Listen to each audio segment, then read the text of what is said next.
Mr. Forgetful by Roger Hargreaves. It was one of those beautiful summer mornings that everybody likes to see. In Forget-me-not cottage, the owner was fast asleep. Mr. Forgetful. He was having a dream. Then the sun, streaming through the windows, woke up Mr. Forgetful. He yawned and stretched his arms and tried to remember what he'd been dreaming about. But of course he couldn't, because Mr. Forgetful can't remember anything. Anything at all.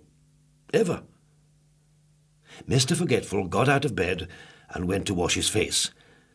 But he'd forgotten where the bathroom was in his house. And do you know what he did?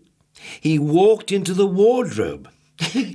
Silly me, he giggled to himself. Eventually, of course, Mr. Forgetful found his bathroom and washed his face. He even remembered to clean his teeth. Then he went downstairs to make himself some breakfast. He toasted some bread, but of course he forgot about it and it was burnt. He boiled himself an egg, but of course he forgot about it and it was hard-boiled.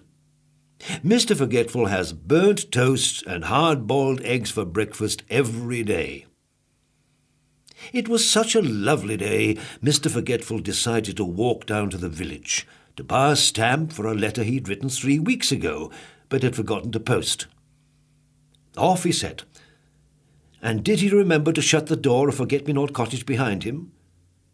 Of course he didn't. "Good morning, Mr. Forgetful," said Mrs. Parcel in the village post office. "What can I do for you this fine morning?" I've forgotten," he said. "A stamp?" suggested Mrs. Parcel, looking at the letter Mr. Forgetful was carrying. "Yes, a stamp. That's what it was I was trying to remember not to forget," said Mr. Forgetful. Mrs. Parcel smiled. She was used to Mr. Forgetful. Mr. Forgetful had some more shopping to do, but could he remember what it was he was supposed to remember not to forget to shop for? Of course he couldn't. So he decided to go home. On his way, he met the village policeman going the other way. "Morning, Mr. Forgetful," said the policeman. "Will you give Farmer Fields a message for me on your way home, please?" Farmer Fields had a farm not very far from Forget-me-not cottage. "Tell him there's a sheep loose in the lane," said the policeman. Poor Mr. Forgetful. He'd never had a message to remember in his life before. "There's a sheep loose in the lane," he said to himself, trying to remember the message as he hurried along. There's a sheep loose in the lane. There's a sheep loose in the lane. There's a sheep loose in the lane. There's a sheep loose in the lane." Mr. Forgetful repeated the message over and over to himself. "There's a sheep loose in the lane." Eventually, he arrived at the farm and found Farmer Fields. "Mr. Fields," he said, "there's a goose asleep in the rain." Farmer Fields couldn't believe his ears. "There's a goose asleep in the rain," repeated Farmer Fields slowly. "But I don't have any geese, and anyway it isn't raining. Are you sure that was the message?" Poor Mr. Forgetful. He'd got it all wrong, and he couldn't remember how to get it all right. He simply couldn't remember at all. So off he went home. Poor Mr. Forgetful. Mr. Forgetful walked away from Farmer Fields' farm, feeling very sorry for himself. I wish I could remember things," he thought.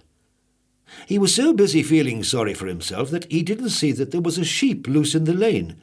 He bumped into it and fell over. "Bother," said Mr. Forgetful. "Bah," said the sheep. "How silly, letting a sheep loose in the lane," thought Mr. Forgetful. And then he remembered the message. He jumped up and ran back along the lane to the farm as fast as he could. "Mr. Fields, Mr. Fields," he called as he ran into the farmyard. "Mr. Fields, there's a goose asleep in the rain." He'd forgotten again. Mr. Fields scratched his head. "Come with me, come on," cried Mr. Forgetful, and pulled Farmer Fields back along the lane until they came to the sheep that was loose. "There it is," cried Mr. Forgetful, pointing. "A goose!" And then he stopped. "Oh dear," he said. "That's not a goose, is it? That's a sheep." And then he blushed. "I think," smiled Farmer Fields, "that you're the goose." And he chuckled.